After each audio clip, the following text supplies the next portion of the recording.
নীল দর্পণ গল্পের তৃতীয় পর্বে স্বাগতম।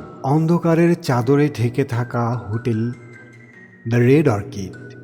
মিস্টার আনন্দ বোসের রহস্যজনক মৃত্যু নিয়ে শহরে ছড়িয়ে পড়েছে উদ্বেগ আর কৌতূহল। ডিটেকটিভ আদিত্য রায় এখনও খুনের ক্লু নিয়ে চিন্তায় আছেন, আর তার তদন্ত যেন আরও গাঢ় হয়ে উঠেছে।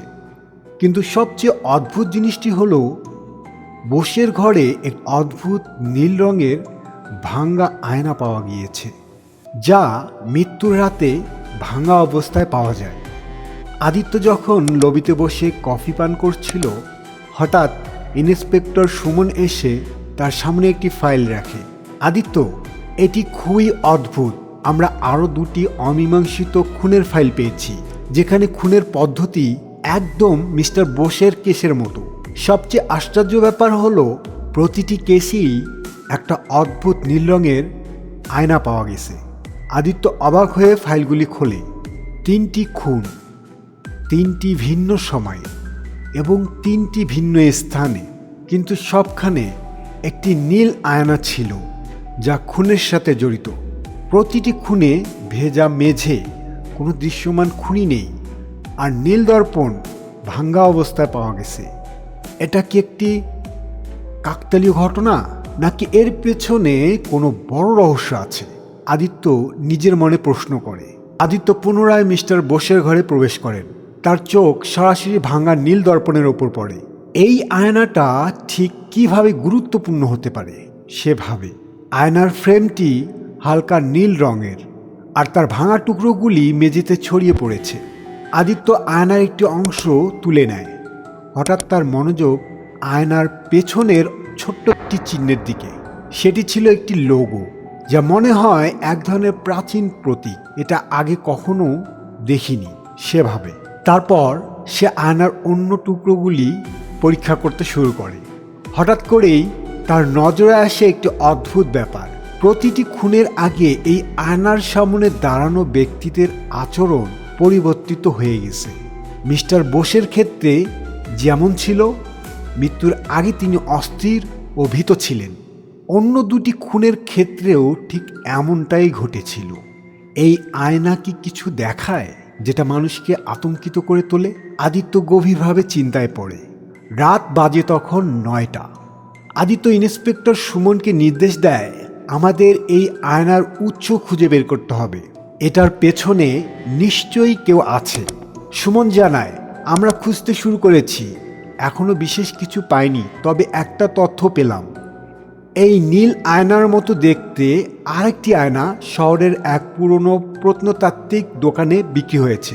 দোকানটির নাম নীল দর্পণ। আদিত্য দ্রুত সেই দোকানের খোঁজ নেয়। সে জানতে পারে যে দোকানটির মালিক প্রাচীন আয়না ও অদ্ভুত বস্তু সংগ্রহ করেন। আদিত্য সেই দোকানে পৌঁছে যায়। দোকানে প্রবেশ করতেই আদিত্য চোখে পড়ে নানান অদ্ভুত ও রহস্যময় বস্তু চারপাশে ছড়িয়ে ছিটিয়ে আছে। শত শত প্রাচীন আয়না, অন্যান্য দুষ্প্রাপ্য সামগ্রী। দোকানের মালিক একজন বৃদ্ধ মানুষ, যার নাম হেমন্ত দাস। আদিত্য সরাসরি কথা শুরু করে, হেমন্তবাবু, আপনি কি মিস্টার আনন্দ বোসের কাছে একটি নীল রঙের আয়না বিক্রি করেছিলেন? হেমন্ত গভীরভাবে আদিত্যের দিকে তাকিয়ে থাকে, তারপর আস্তে আস্তে বলে, হ্যাঁ, আমি দিয়েছিলাম, তবে সেই আয়নার গল্প খুব ভয়ঙ্কর। এই আয়না শুধু সাজের জন্য নয়, এটি প্রাচীন অভিশাপ বহন করে। যারা এতে নিজেদের প্রতিবিম্ব দেখেছে, তারা তাদের সবচেয়ে গোপন ও ভয়ঙ্কর আতঙ্কের মুখোমুখি হয়েছে, এবং সেই আতঙ্কই তাদের মৃত্যুর দিকে টেনে নিয়ে যায়। আদিত্য হতবাক হয়ে যায়, এরে বাবা, এ তো দেখছি অলৌকিক কাহিনী। তাহলে যারা আয়নার সামনে দাঁড়ায় তারা নিজেই আতঙ্কে মরে যায়? ঠিক তাই, হেমন্ত বলে। এই আয়নাটি এক ধরনের অভিশপ্ত বস্তু। যেই এটি ব্যবহার করে সে কিছু সময়ের মধ্যে ধীরে ধীরে আতঙ্কে ভুগতে শুরু করে।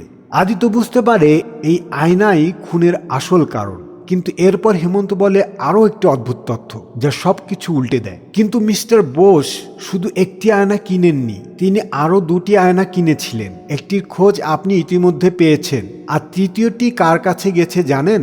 কার কাছে? আদিত্য চমকে ওঠে। শহরের সবচেয়ে ধনী ও প্রভাবশালী মানুষ মিস্টার অনিরুদ্ধ ঘোষের কাছে। হেমন্ত ফিসফিস করে বলে, শহরের সবচেয়ে ধনী ও প্রভাবশালী মানুষ মিস্টার অনিরুদ্ধ ঘোষের কাছে। হেমন্ত ফিসফিস করে বলে, আদিত্য এখন জানে খুনের পরবর্তী টার্গেট হয়তো মিস্টার ঘোষ। তাকে বাঁচাতে হলে দ্রুত পদক্ষেপ নিতে হবে। আদিত্য কি মিস্টার ঘোষকে সময় মতো বাঁচাতে পারবে, নাকি নীল আয়নার অভিশাপ আরও একটি প্রাণ কেড়ে নেবে? কিভাবে এই আয়না এত শক্তিশালী হয়ে উঠল, আর কে বা কারা এর পেছনে আছে? এই রহস্যের উত্তর পাওয়া যাবে পরবর্তী পর্বে। নীল দর্পণের চতুর্থ পর্ব দেখার আমন্ত্রণ জানিয়ে আজকে এখানেই শেষ করছি। ধন্যবাদ।